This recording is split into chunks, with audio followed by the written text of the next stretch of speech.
23h30 sur Radio Campus Lille et c'est l'heure du débat. Et vous savez quoi? Au CSC, on est impatient. Carrément même, on est à 337 jours, presque 336 dans une demi-heure. Les amis, de Paris 2024, les Jeux arrivent à grands pas, le lancement, et nous, on trépigne. Mais surtout, dans toutes les fédés françaises de sport, c'est aussi un peu branle-bas de combat. Plus l'échéance arrive, plus on commence à se bouger. Dans certaines, c'est un peu la crise, et dans d'autres, on est plutôt confiant. Ce week-end, par exemple, la France a brillé, avec notamment en triathlon le titre mondial de Dorian Coninx chez les hommes. En cyclisme, on a eu Christophe Laporte avec son titre européen, on l'a mentionné. Bon voilà, tout ça, ça nous met l'eau à la bouche. Mais nous, on n'a pas pu s'empêcher de commencer à pronostiquer un peu sur la grande échéance. Pour ce débat, je vous ai tous demandé, les amis, de parier sur un ou une athlète ou para-athlète française qui brillera, selon vous, dans moins d'un an à Paris. Messieurs, dames, quel sportif ou sportive français ou française vous tape dans l'œil actuellement et sera pour vous à suivre à Paris? Thomas, je commence pour toi. Qui veux-tu évoquer ce soir? Eh bien, je voudrais évoquer un athlète au sens strict du terme qui fait de l'athlétisme. Et on sait que l'athlétisme français se porte pas au mieux ce sera une surprise. Ces derniers mois. Ce sera une surprise et je mets une pièce sur le perchiste Thibaut Collet, que je trouve qu'il pourrait, pourquoi pas, être important dans cette délégation française. 24 ans, Thibaut Collet, avec son frère Mathieu Collet, qui est également perchiste national, voire même international. Thibaut Collet, c'est un des jeunes qui monte et on attend de voir qui est-ce qui va prendre la relève du côté de la perche française, en tout cas masculine, après Renaud Lavieni, qui a évidemment été, on va dire, le chef de file de cette sélection française et même de l'athlétisme français pendant des années. Thibaut Collet, c'est quelqu'un qui est en nette progression depuis quelques saisons, mais surtout sur cette saison 2023. Il a passé à plusieurs reprises 5,80 m. On sait que c'est une barrière importante, notamment mentalement, pour les perchistes. Du côté de la Grèce, en juin 2023, il avait fait 5,81 m. Et puis en fin de saison aussi du côté de la Belgique 5,82, en Allemagne 5,82, en Suisse 5,85, mais surtout à Budapest lors des championnats d'Europe du côté de la Hongrie 5,90 m pour Thibaut Collet. Voilà, il est sur une bonne progression depuis quelques années. Il s'entraîne aussi du côté de Clermont avec le groupe de Philippe Dancos. Il ne cesse de progresser. L'émulation dans ce groupe d'entraînement fonctionne très bien avec des jeunes, des moins jeunes.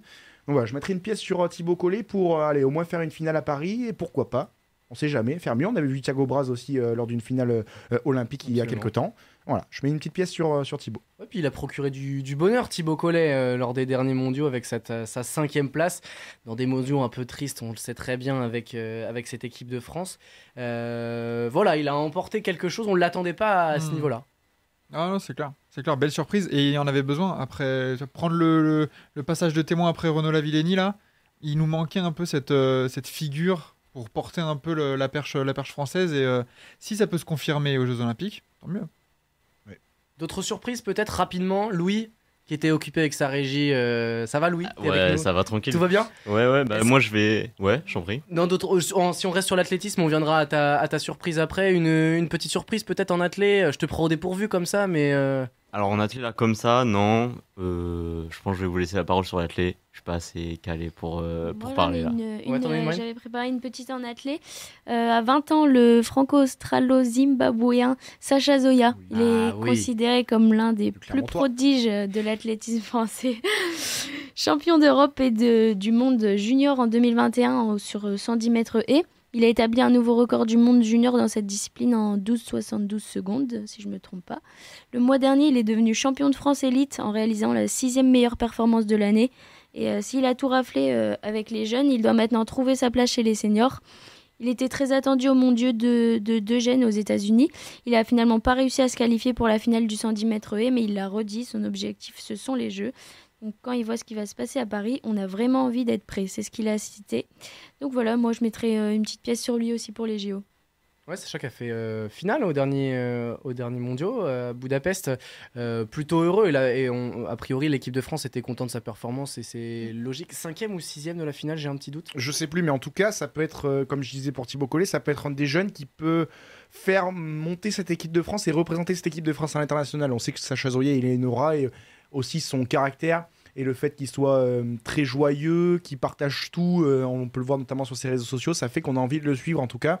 Et il progresse bien, il est dans le groupe de préparation du côté de l'INSEP et ça fonctionne plutôt bien pour lui, les résultats sont là. On pouvait craindre un petit peu la passerelle entre les espoirs et en tout cas le grand bain des professionnels, mais c'est en train de bien, voire même très bien se passer pour lui.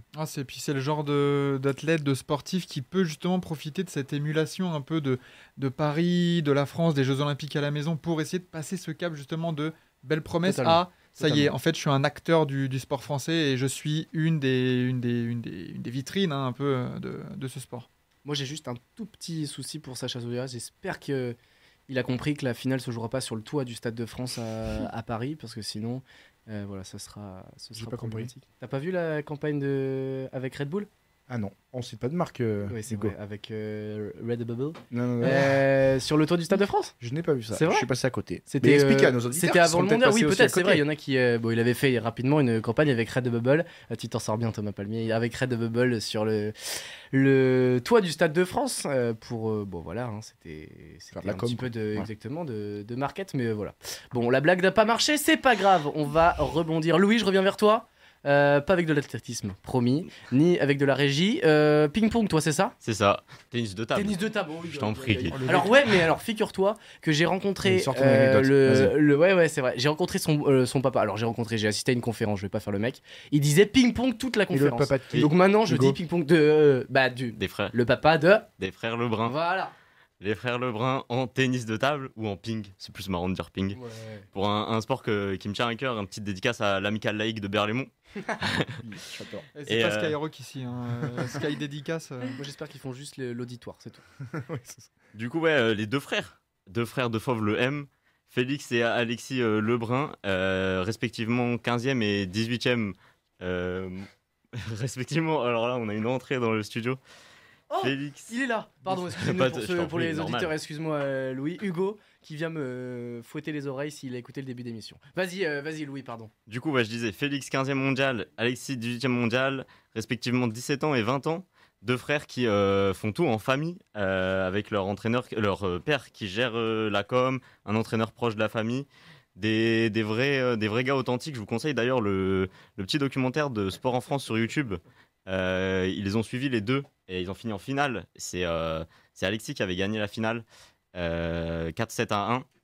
Donc documentaire sur YouTube et Sport en France. Ils avaient suivi tout pendant les championnats de France. Ils avaient suivi les deux frères. Pour les JO ce serait bien. Et moi en vrai la grosse attente ce serait un match entre les deux à Paris. Ce serait magnifique. Une demi-finale, parce que la finale ça semble compliqué avec le numéro 1. Ouais, même avant. Toi tu les vois même avant ? Ah ouais, non, même avant. En demi-finale ça va être compliqué, je pense. Ouais, peut-être je suis ambitieux, peut-être. Mais un match entre les deux, moi ça me ferait hyper kiffer et je vais cliquer dessus. Mais effectivement, la France du ping et même au-delà, je pense, attend même le monde du ping et le monde du sport aimerait voir cette affiche entre les frères Lebrun. Et juste en France, on espère voir les frères Lebrun. Et ça fait partie de ces garçons et de ces filles qui ne seront pas vraiment des surprises parce qu'on les est déjà à l'œil, mais qui ont tout à gagner en fait à Paris. Je sais pas ce que tu en penses, Marine, mais on n'en voudra pas aux frères Lebrun s'ils performent pas à Paris parce qu'ils sont jeunes. Oui, on pourra pas leur en vouloir, ça c'est sûr. Mais ouais, on les attend quand même parce que ça nous ferait plaisir de les voir performer et de les voir récompenser de tous leurs efforts. Mais c'est sûr qu'ils sont jeunes, ils sont dans l'apprentissage et on pourra pas leur en vouloir si c'est pas le cas. Maxime, c'est à toi. Qui nous as-tu réservé pour cette dernière surprise ou coup d'œil à jeter ? Je vais me faire l'avocat du diable et cette intervention n'est pas sponsorisée par la Fédération Française de la Loose parce que malheureusement j'ai peur. La France a peur. Mettez une petite musique d'ambiance. Exactement. Louis. Musique de suspense. Pas préparé. Non, mais j'ai peur qu'en fait il y ait très peu de surprises positives en fait dans ces Jeux Olympiques parce que je vais étayer mon propos. J'ai l'impression qu'on est dans une bascule entre deux générations de sportifs français. Et finalement, on n'arrive pas vers ces Jeux Olympiques avec énormément de certitude. Que ce soit il y a certains sports qui vont surnager, mais globalement, quelles sont nos certitudes à part les judokas, Léon Marchand ? Mais j'ai peur que. Mais quand on parle de surprise ou de. C'est des joueurs qui sortent un peu du lot. Mais j'ai l'impression que là, ces Jeux Olympiques à Paris, il y a beaucoup de sports de nations qui les ont entourés depuis longtemps, qui vont amener tout le monde va y aller et j'ai peur que. Mais comme tous les 4 ans. Donc tu vois pas un Romain, une Romain Canon J'y crois moyen. J'espère. Il y en a à tous les jeux. Mais en fait, je pense que c'est trop tard. On peut pas se dire là maintenant, à moins d'un an, à 10 mois, il va y avoir une surprise. Si on avait dû mettre les moyens, si on avait dû faire en sorte que ça se passe bien, on l'aurait mis avant. Dans les sessions d'entraînement, on avait vu des infos passer comme quoi les plongeurs, par exemple, n'avaient pas de lieu pour s'entraîner en banlieue parisienne, alors qu'ils préparent les Jeux Olympiques. Il y a plein de fédés où c'est visible. Il y a plein de fédés comme ça. L'athlétisme en est un parfait exemple. Les athlètes n'ont pas de conditions ni par la plupart, ni parfois de moyens pour s'entraîner alors qu'ils performent avec le maillot de l'équipe de France d'athlétisme.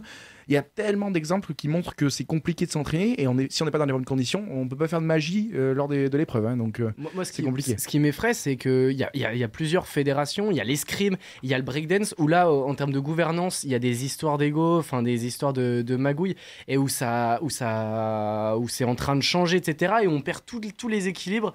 Et là, en escrime, donc... alors je suis désolé, je vais pas ressortir les noms, mais il y a donc l'entraîneur des fleurettistes qui s'est fait expulser par la Fédé, sauf que les fleurettistes ont suivi cet entraîneur et vont quitter les structures de l'INSEP. Et là après la Fédé est en train de dire mais non mais c'est n'importe quoi, vous entraînez pas dans les cadres de l'INSEP alors qu'on est à moins d'un an des Jeux. Alors je dis pas qui est le fautif, qui est le responsable, mais l'observation est que actuellement, et c'est la même chose là au breakdance, pareil, on a changé d'entraîneur à moins d'un an, on a du mal à trouver le sens parce que on a du mal, l'équilibre est en train de se briser un peu partout. Moi j'ai une certitude. Alors un peu partout c'est sévère et c'est exagéré. Il y a un sport où je suis serein, et c'est un sport qui se dédouble en 3 sports, messieurs dames. C'est le triathlon. Le triathlon, on est champion du monde depuis quelques années d'affilée. On a Dorian Coninx récemment, on a Vincent Louise, on a Léo Bergère. Voilà. Pierre Lecor. Pardon ? Pierre Lecor. Pierre Lecor, absolument. C'est un des sports où on peut peut-être être le plus serein avec les judokas, tu le disais. Un nageur ici, un nageur là, avec Léon Marchand qui va nous faire rafler des médailles. Il va nous faire des Michael Phelps, je pense, sans aucun problème. Ouais, c'est ça. Donc voilà. L'arbre qui cache la forêt. C'est pas forcément... on a un athlète dans un sport qui est absolument excellent, mais c'est compliqué d'être un peu homogène. Et dans les Jeux Olympiques, pour avoir un bilan, et paralympiques d'ailleurs, pour avoir un bilan des plus... consistant, et en plus pour des jeux à domicile, il faut qu'on soit le plus complet possible et le plus exhaustif possible dans tous les sports. Et bien sûr qu'on espère que ça va bien se passer, mais bien sûr, tu as raison, c'est ce que tu disais Hugo, une Romain Canon, des sportifs ou des sportifs, ça va forcément exister. Mais c'est pas ça qui fera qu'on réussira nos jeux. Ça, bien sûr que non, bien sûr que non. Allez, on va souffler un peu les amis, sauf Louis.